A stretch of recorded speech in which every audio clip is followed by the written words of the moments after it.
জুলাই আন্দোলনে আমাকে আমি কখনোই মাস্টার মাইন্ড হিসেবে দেখি না। জুলাই আগস্টের যে আন্দোলন হয়েছে তাতে মহানায়ক ছিল তারেক রহমান, মাস্টার মাইন্ড ছিল তারেক রহমান, প্রধান ম্যান ছিল তারেক রহমান। সমন্বয় বা তত্ত্বাবধায়কের ভূমিকায় ছিলেন, বিশেষ করে যারা আমরা যুগবাদ আন্দোলনের সারথী রাজনৈতিক দল ছিলাম, তিনি ছিলেন জনাব তারেক রহমান। এই আন্দোলনের একমাত্র মাস্টার মাইন্ড হচ্ছে জনাব তারেক রহমান।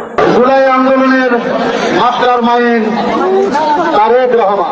এই ঐক্যবদ্ধ করার কাজটা যেন তারেক রহমান করছে। আমরা একসাথে আন্দোলন। একটা কথা কি জানেন, দেখেন তারেক রহমান প্রধানমন্ত্রী, সে কি বলতেছে, ঠিক আছে, আমাদের নেতা কি বলতেছে, আর তার নিচের লেভেলের যারা মানে কি বলবো, এরা হচ্ছে চামচা ভাই। এই চামচা গুলানের কারণে, ঠিক আছে, যেভাবে শেখ মুজিব মানে লাঞ্ছিত হয়েছে, ঠিক আছে, শেখ হাসিনার কারণে, আর শেখ হাসিনার চামচা গুলানের কারণে, আর মানে এই স্বৈরাচারী শাসক যেভাবে মানে লাঞ্ছিত হয়েছে, এইভাবে লাঞ্ছিত করার জন্য তারেক রহমানের পিছনে, ঠিক আছে, এই চামচা গুলান আছে।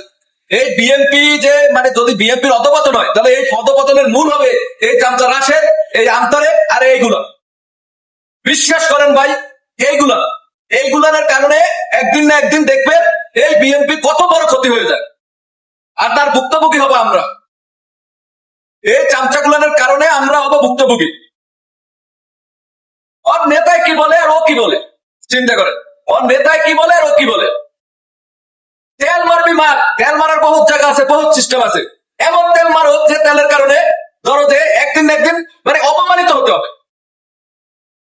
এই ডকুমেন্টারি যে তৈরি করলো জুলাইয়ে, হ্যাঁ দেখেন, যেটা আবু সাইদের না আপনি, এইটা যদি মানে এই ডকুমেন্টারিটা যদি আগে মন্ত্রিসভার মন্ত্রীরা সবাই দেখতো, তারেক রহমান সাহেব মানে আমাদের নেতা, সে যদি নিজে দেখতো, তাইলে আমার মনে হয় না যে এইটা হইতো।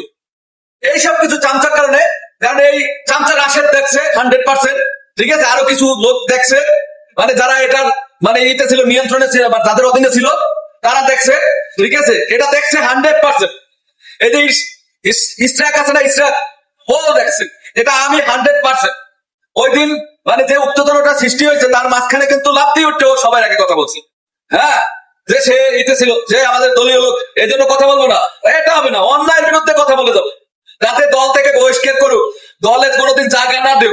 আমার জায়গার দরকার নাই ভাই, কষ্ট করে খাই, হ্যাঁ, নিজে কামাই করে তারপর ফ্যামিলি চালাই, তারা এসে আমার ফ্যামিলি চালাই দেয় না, হ্যাঁ, আর আমার চান্দা উঠাইয়ে খাওয়া লাগবে এরকমের কোনো চিন্তা ভাবনাও নাই, ঠিক আছে, হক পথে হালাল পথে উপার্জন করে তারপরে খাবো, তাই হক কথা বলে গেলাম। আর যারা হাসনাত আব্দুল্লাহ, তারপরে ধরেন যে নাহিদ ইসলাম, হ্যাঁ, এদেরকে নিয়ে কুটুক্তি করেন আমাদের বিএনপির যারা আছেন, আপনারা একবার চিন্তা করে দেখেন, এই ছেলেগুলা ওই সময় মানে ধরেন যে চান